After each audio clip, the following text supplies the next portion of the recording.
Look at this. The heavy leather cover, the gold etching. For over 1,500 years, the Bible has sat on shelves looking exactly like this. A single, undisputed block of text, seemingly handed down from the heavens as a finished work. But in the centuries immediately following the life of Jesus, the Mediterranean world was a marketplace of competing ideas. There was no single Bible. There were dozens of rival gospels, many containing stories and teachings that directly contradicted one another. By the 4th century, the Roman Empire faced a crisis of stability. Church leaders realized that to unify a massive, fractured population, they needed a single, cohesive religious system. The diversity of the early movement had become a political liability. At the Council of Nicaea, they drew a line in the sand. They created the canon, a list of approved books that would define the faith. To enforce this new unity, alternative texts were banned, and in many cases, gathered and burned. These survivors suggest the early faith was a landscape of competing visions, existing long before a single group gained authority to decide which of those visions would endure. In 1945, an Egyptian peasant digging for fertilizer near the town of Nag Hammadi struck something hard in the dirt. He unearthed a sealed red earthenware jar. Inside were 13 leather-bound papyrus books, hidden for 16 centuries. Among them was the Gospel of Thomas. Unlike Matthew, Mark, Luke, and John, the Gospel of Thomas tells no story. You won't find a crucifixion or a resurrection here.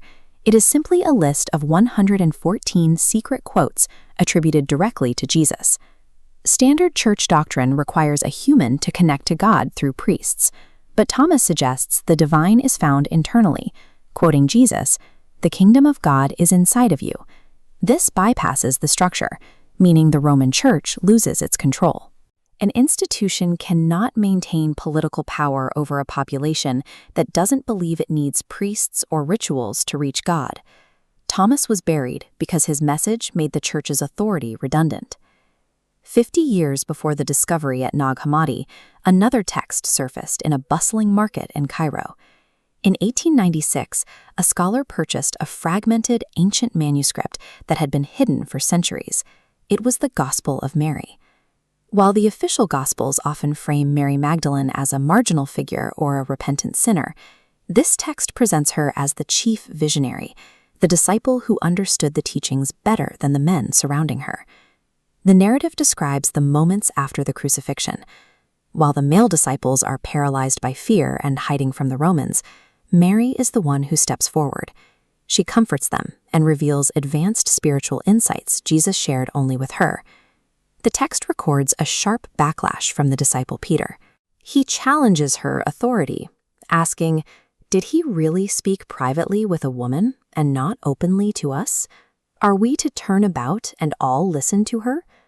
This omission from the final Bible mirrors the silencing of women's voices in the burgeoning church hierarchy. It serves as a record of a leadership struggle that women eventually lost, as the movement became a rigid patriarchy. The process of selection extended back into the Old Testament. In the mid-20th century, shepherds in the Judean desert found the Dead Sea Scrolls. Among them were copies of a banished text called the Book of Enoch. Enoch reads like an ancient epic. It tells the story of the Watchers, rogue angels who descend to earth and mate with humans. Their offspring are the Nephilim, a race of violent giants that terrorize the ancient world. These fallen angels teach humanity the secrets of weapon-making and dark magic. Crucially, Enoch blames these cosmic entities, rather than human choice, for the introduction of evil and violence into the world.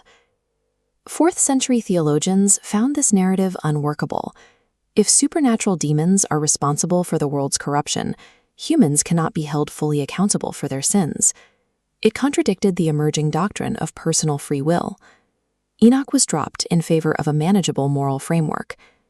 The early church needed a system where humans bear the sole responsibility for their actions, rather than being victims of a cosmic war they couldn't control. The Bible we know today is a masterpiece of spiritual curation.